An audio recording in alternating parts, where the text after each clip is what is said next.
ದರ್ಶನ್ ಅಭಿಮಾನಿಗಳ ವಿರುದ್ಧ ಮೋಹಕ ತಾರೆ ಸಿಡಿದೆದ್ದಿದ್ದಾರೆ. ಈಗಾಗಲೇ ಕಾನೂನು ಸಮರವನ್ನು ಕೂಡ ಸಾರಿರುವಂಥದ್ದು. ಎಫ್ಐಆರ್ ಕೂಡ ದಾಖಲಾಗಿದೆ, ಇನ್ವೆಸ್ಟಿಗೇಷನ್ ಕೂಡ ಜೋರಾಗಿದೆ. ಇದರ ನಡುವೆ ರಮ್ಯಾ ವಿರುದ್ಧ ವಿಜಯಲಕ್ಷ್ಮಿ ಕಾನೂನು ಹೋರಾಟವನ್ನು ಮಾಡ್ತಾರಾ ಅನ್ನುವಂತಹ ಪ್ರಶ್ನೆ ಮುನ್ನೆಲೆಗೆ ಬರ್ತಾ ಇದೆ. ರಮ್ಯಾ ವಿರುದ್ಧ ಇವತ್ತು ದೂರನ್ನು ಕೊಡಲಿಕ್ಕೆ ವಿಜಯಲಕ್ಷ್ಮಿ ಮುಂದಾಗ್ತಿದ್ದಾರೆ ಅನ್ನುವಂತಹ ಮಾಹಿತಿ. ಇವತ್ತು ಸೈಬರ್ ಪೊಲೀಸ್ ಠಾಣೆಗೆ ದೂರನ್ನು ಕೊಡಲಿಕ್ಕೆ ನಿರ್ಧಾರ ಮಾಡಿದ್ದಾರಂತೆ ದರ್ಶನ್ ಧರ್ಮಪತ್ನಿ. ಕೋರ್ಟ್ನಲ್ಲಿ ಪ್ರಕರಣ ಇರುವಾಗ ದೋಷಿ ಅನ್ನೋದು ಸರಿಯಲ್ಲ ದರ್ಶನ್ಗೆ.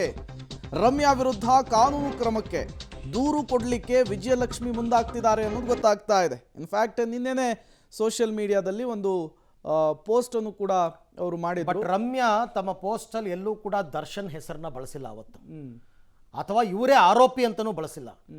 ರೇಣುಕಾ ಸ್ವಾಮಿ ಕುಟುಂಬಕ್ಕೆ ನ್ಯಾಯ ಸಿಗುತ್ತೆ ಅಷ್ಟೇ ಅವ್ರು ಹಾಕಿರೋದು. ಹೌದು. ಓಕೆ, ವಿಚಾರಕ್ಕೆ ಸಂಬಂಧಪಟ್ಟಂತೆ ಮತ್ತಷ್ಟು ಡೀಟೇಲ್ಸ್ ಕೊಡೋದಕ್ಕೆ ರಾಘು ನೇರ ಸಂಪರ್ಕದಲ್ಲಿ ಜಾಯ್ನ್ ಆಗಿದ್ದಾರೆ.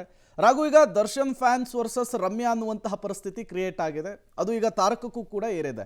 ಈ ನಡುವೆ ವಿಜಯಲಕ್ಷ್ಮಿ ಅವರು ದೂರು ಕೊಡ್ತಾರೆ ಅನ್ನುವಂತಹ ವಿಚಾರ ಮುನ್ನೆಲೆಗೆ ಬರ್ತಾ ಇದೆ. ಯಾವ ವಿಚಾರಕ್ಕೆ ಏನೆಲ್ಲ ಬೆಳವಣಿಗೆಗಳಾಗ್ತಾ ಇದೆ, ನಿಜಕ್ಕೂ ಕೂಡ ಇವತ್ತು ದೂರು ಕೊಡ್ತಾರಾ, ಏನು ಕಥೆ ಅಂತ?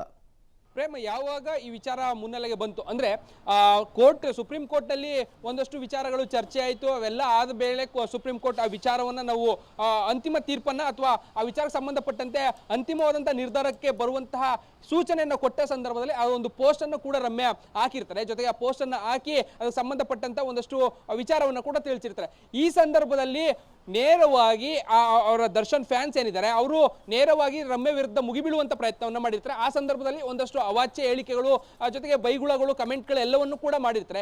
ಈ ಸಂದರ್ಭದಲ್ಲಿ ಇದನ್ನ ಟ್ಯಾಗ್ ಮಾಡಿ ಯಾಕೆ ರೇಣುಕಾ ಸ್ವಾಮಿಗೆ ನ್ಯಾಯ ಸಿಗಬೇಕು ಅನ್ನುವಂಥ ವಿಚಾರವನ್ನು ಹೇಳುವಂಥ ಸಂದರ್ಭದಲ್ಲಿ ಎಲ್ಲೋ ಒಂದ್ ಕಡೆ ದರ್ಶನ್ ಏನಿದ್ದಾರೆ ಅವರನ್ನ ಪ್ರಕರಣದಲ್ಲಿ ದೂಷಿ ಅನ್ನುವಂಥ ವಿಚಾರವನ್ನ ಹೇಳಿದ್ದಾರೆ ಎನ್ನುವಂಥದ್ದು ವಿಜಯಲಕ್ಷ್ಮಿ ಅವರ ಆರೋಪ. ಸೊ ಅದೇ ಕಾರಣಕ್ಕಾಗಿ ಈಗ ರಮ್ಯಾ ವಿರುದ್ಧವಾಗಿ ನಾನು ಕೂಡ ದೂರನ್ನ ದಾಖಲು ಮಾಡಬೇಕು, ಸೈಬರ್ ಕ್ರೈಮ್ಗೆ ಈ ಒಂದು ವಿಚಾರವನ್ನ ಪ್ರಕರಣವನ್ನ ದಾಖಲು ಮಾಡಬೇಕು ಅನ್ನುವಂಥ ನಿಟ್ಟಿನಲ್ಲಿ ಚಿಂತನೆಯನ್ನ ಮಾಡ್ತಾ ಇದ್ದಾರೆ ಅನ್ನುವಂಥ ಕೂಡ ಹೇಳಲಾಗ್ತಾ ಇದೆ. ಸೊ ನಿನ್ನೆ ಕೂಡ ಒಂದಷ್ಟು ಬೆಳವಣಿಗೆಗಳಾಯಿತು. ನಿನ್ನೆ ಬೆಳಗ್ಗೆಯಿಂದ ಆದಂತ ಎಲ್ಲಾ ಬೆಳವಣಿಗೆಗಳನ್ನ ಕೂಡ ವಿಜಯಲಕ್ಷ್ಮಿ ಗಮನಿಸಿದ್ದಾರೆ.